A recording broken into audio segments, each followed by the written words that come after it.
सब भाई, हम लोग जब मैच चल रहा था तो मैं प्रखर को बोल रहा था, प्रखर आ रहे थे क्योंकि प्रखर विराट के बहुत बड़े फैन हैं और हम लोगों ने सोचा था कि विराट पे ज़्यादा बातें करेंगे, लेकिन 6 मैचेस में 23 विकेट है और कमाल की इकॉनमी। और आप विराट पे पूछना चाह रहे थे।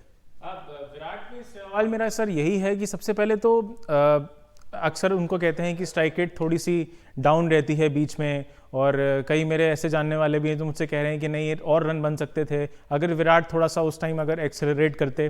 तो ये आप ही बताइए कि उस जिस स्थिति में विराट थे और पारी को एंकर कर रहे थे, दूसरी तरफ से श्रेयस अय्यर अच्छा अपने खुले खुले शॉट्स खेल रहे थे, लेकिन विराट जो है वो एंकर कर रहे थे। क्या उस वक्त अगर जल्दबाजी होती और अगर हम 400 या 450 की ओर देखने लगते तो हो सकता है कि शायद 398 भी नहीं बनते। तो उस केस में क्या आपको लगता है कि सही था विराट का खेलना जिस तरीके से विराट ने खेला उस टाइम पे? नहीं, सही सवाल है आपका, और उसका जवाब यही है कि बहुत ही उचित पारी रही है विराट कोहली की। और ये पारी उनके अपनी तरफ से नहीं है, ये पारी उनकी टीम के लिए है, क्योंकि टीम ने उनको यही रोल दिया है। और इसी वजह से, ये बार बार मैं बात दोहरा रहा हूँ अपने की, इसी वजह से रोहित शर्मा और शुभमन गिल इतनी एग्रेसिव शुरुआत दे रहे हैं, ताकि वो प्लेटफॉर्म प्रदान कर रहे हैं विराट कोहली को कि आप समय लेकर बैटिंग कीजिए। भारत का प्रयास यही रहा है कि विराट कोहली को विकेट पे रहना है, और दूसरे छोर से कोई भी बैटर आएगा उनके पहले या फिर उनके बाद में, वो एग्रेसिव बल्लेबाजी कर सकता है। और इसी वजह से भारत ने इतना बड़ा स्कोर खड़ा किया है। भारत की समस्या तब बढ़ती है जब विराट कोहली जल्दी आउट होकर वापस चले जाते हैं, तब दबाव बढ़ता है भारत के ऊपर।